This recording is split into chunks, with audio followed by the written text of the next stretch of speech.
আসসালামু আলাইকুম। আশা করি সবাই ভালো আছেন। আজকে একটা গুরুত্বপূর্ণ বিষয় নিয়ে আলাপ করব, সেটা হচ্ছে অনেক স্টুডেন্ট স্পাউস সহ ইউরোপ আসতে চান। তো বিশেষ করে অস্ট্রিয়াতে আসলে আপনারা কী ধরনের ডিফিকাল্টিস ফেস করবেন অথবা আপনি কী ধরনের অ্যাডভান্টেজ পাবেন সে ব্যাপারে আজকে আলাপ করব। অল্প সময়ের মধ্যে আপনাদেরকে অস্ট্রিয়াতে আপনি যদি স্পাউস সহ আসতে চান সেক্ষেত্রে আপনি আসতে পারেন। এক্ষেত্রে আপনাকে 1 বছর আপনি এবং আপনার ওয়াইফ এবং সাথে যদি আপনার বাচ্চা থাকে সেক্ষেত্রে আপনাদের 1 বছরের লিভিং এক্সপেন্স আপনাকে দেখাতে হবে। তো সেটা অ্যারাউন্ড 35 থেকে 40 লাখ টাকা হবে। তো এটার মধ্যেই আপনি যদি প্রাইভেট ইউনিভার্সিটিতে আসেন সেক্ষেত্রে অবশ্যই আপনার টিউশন ফিটা এখানে ইনক্লুড করে আপনাকে দেখাতে হবে। দেন যদি পাবলিক ইউনিভার্সিটি হয় সেক্ষেত্রে আপনাকে জাস্ট আপনার লিভিং এক্সপেন্সটা দেখাতে হবে আর কি। তো এখানে অ্যাকোমোডেশনের ব্যাপার আছে, যে আপনার ওয়াইফ সহ থাকার জন্য যে ধরনের অ্যাকোমোডেশন বুকিং করা লাগে ওইটার ডকুমেন্ট সহ সব কিছু জমা দিয়ে আপনি এখানে আসতে পারেন, অসুবিধা নাই। তো সেক্ষেত্রে যদি আপনার ওয়াইফ যদি স্টুডেন্ট হিসেবে আসে সেক্ষেত্রে আপনি তার ডিপেন্ডেন্ট হিসেবে আসতে পারেন, অথবা আপনি স্টুডেন্ট হিসেবে আসলে আপনার ওয়াইফকে আপনার সাথে স্পাউস হিসাবে নিয়ে আসতে পারেন। সাথে আপনার যদি বেবি থাকে বেবিকেও নিয়ে আসতে পারেন। আসাতে কোনো ধরনের অসুবিধা নাই। শুধু জাস্ট আপনাদের লিভিং এক্সপেন্সটা 1 বছর বহন করার মতো আপনাদের সেই সক্ষমতা আছে, ওই সক্ষমতার প্রমাণ আদি আপনি জমা করে আপনি ভিসা নিয়ে আসতে পারেন। তো আসার পরবর্তীতে আমাদের যেটা মূল কথা, যে বিষয়ে আমরা কথা বলবো, আসার পরবর্তীতে আপনি কী ধরনের ডিফিকাল্টিস ফেস করতে পারেন বিশেষ করে অস্ট্রিয়াতে। তো মূল বিষয় হচ্ছে ফ্যামিলি নিয়ে আসাটা, এটা আসলেই একটা চ্যালেঞ্জিং বিষয়। বিশেষ করে ইউরোপে এটা আর অনেক বড় চ্যালেঞ্জ। কারণ আপনি যদি একা আসেন সেক্ষেত্রে একা একা সার্ভাইভ করাটা আমাদের ছেলেদের জন্য অনেক ক্ষেত্রে সহজ হলেও ফ্যামিলি নিয়ে সার্ভাইভ করাটা অতটা সহজ না। তো সেক্ষেত্রে আপনি যদি ফ্যামিলি নিয়ে আসেন আপনাকে ওই বিষয়টা মাথায় রেখেই আসতে হবে। তো অস্ট্রিয়াতে একটা বিষয় হচ্ছে, আপনি যদি স্টুডেন্ট হিসাবে আসেন সেক্ষেত্রে আপনার কাজের পারমিশন আছে, পার্ট টাইম আপনি কাজ করতে পারেন, যেটা উইকলি 20 আওয়ার্স। আর আপনার স্পাউস যদি আসে সাথে, আপনার স্পাউসের কাজের পারমিশন সেটা আপনার এলাকা ভিত্তিক, সিটি ভিত্তিক কাজের পারমিশনটা ডিপেন্ড করে। যদিও কাজের পারমিশনের ক্ষেত্রে ওদের যে প্রায়োরিটি লিস্ট, অস্ট্রিয়ার গভর্নমেন্টের যে কাজের প্রায়োরিটি লিস্ট, সেই প্রায়োরিটি লিস্টে কিন্তু সর্বশেষে কিন্তু আপনার স্টুডেন্ট এবং এর পরবর্তীতে স্টুডেন্টের যে ডিপেন্ডেন্ট, যে স্পাউস হিসেবে আসবে, তার প্রায়োরিটিটা কিন্তু সবার শেষে। কারণ হচ্ছে এখানে যারা রেসিডেন্ট পারমিট রয়েছে, হোল্ডার আছেন, এবং এই দেশের যারা নাগরিক, প্লাস এই দেশ থেকে যারা অ্যাসাইলাম সিক করে যারা অ্যাজাইল পজিটিভ পেয়েছে, তাদের কাজের প্রায়োরিটিটা হচ্ছে এই দেশের গভর্নমেন্টের লিস্টের সবার উপরে। তো এই দেশের অর্গানাইজেশন, মানে কর্মসংস্থানের যে অর্গানাইজেশন রয়েছে যেটাকে AMS বলা হয়, তো তাদের প্রায়োরিটি লিস্টে অবশ্যই এরা প্রথমে থাকে। আর স্টুডেন্টের প্রায়োরিটি লিস্ট অবশ্যই নিচে, আর স্টুডেন্টের ডিপেন্ডেন্ট হিসেবে যে আসছে তার প্রায়োরিটি লিস্ট আরও নিচে। তো সেক্ষেত্রে আপনি বুঝতেই পারছেন আপনাকে এখানে অনেক ডিফিকাল্টিস ফেস করতে হবে। তবে ভিয়েনা সিটিতে, ইদানিং ভিয়েনাতে, তারপরে আপনার ইনিসবুর্গ, অনেক সিটিতে আপনার স্পাউসের ডিপেন্ডেন্ট যে আসে তার কাজের পারমিশন পাচ্ছে না, অনেক ক্ষেত্রে রিজেক্ট করছে, এবং বেশিরভাগ ক্ষেত্রেই তাই হচ্ছে।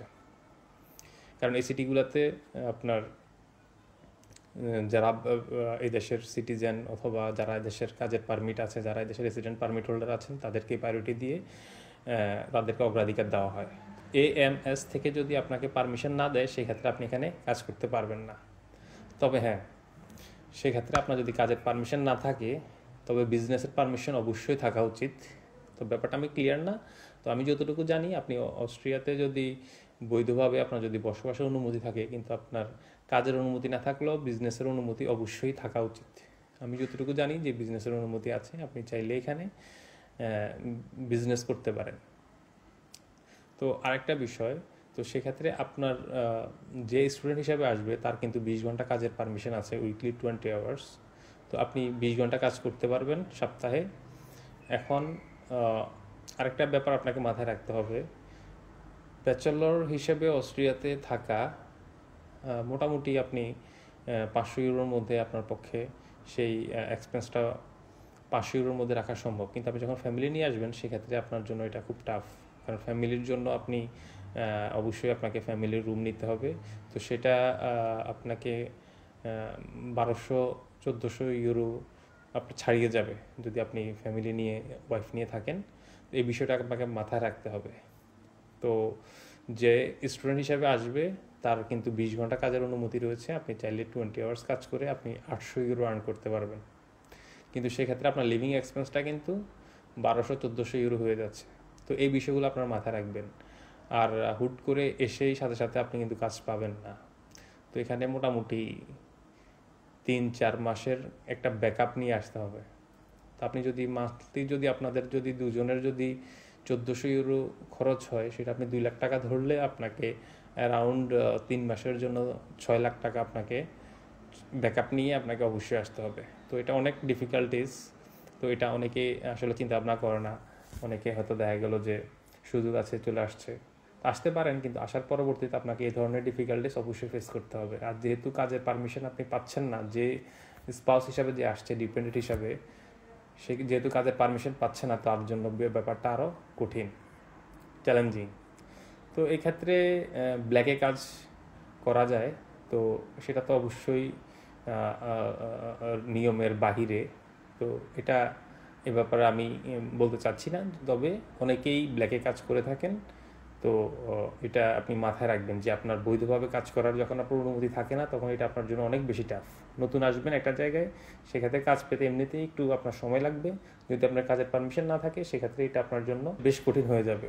তো এই ধরনের বিষয়গুলো আপনারা মাথায় রেখে যদি আপনাদের সেই ফাইন্যান্সিয়াল স্টেবিলিটি থাকে, ফাইন্যান্সিয়াল সক্ষমতা থাকে, আপনি আসতে পারেন।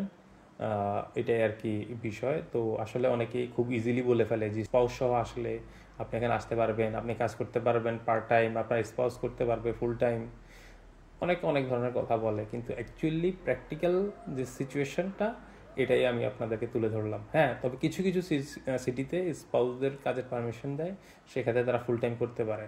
তো অনেক ক্ষেত্রে লিন্স অথবা যে ধরনের সিটিতে মানুষ বসবাস কম করে, যেখানে পর্যাপ্ত পরিমাণে জব ভ্যাকেন্সি আছে, শ্রমিকের প্রয়োজন, ওই সকল সিটিতে এটা দিয়ে থাকে। কিন্তু বর্তমান সিচুয়েশনে ভিয়েনাতে দিচ্ছে না, ইনিসবুর্গেও দিচ্ছে না। আমি যতটুকু খোঁজখবর নিয়েছি, ভিয়েনাতে দিচ্ছে না, বেশ কিছুদিন মানে বেশ কিছু বছর থেকে দিচ্ছে না। তো এটা আর কি বিষয়। তো আপনারা এই বিষয়গুলো অবশ্যই মাথায় রেখে আপনারা সিদ্ধান্ত গ্রহণ করবেন আপনাদের কি করা উচিত। ধন্যবাদ সবাইকে।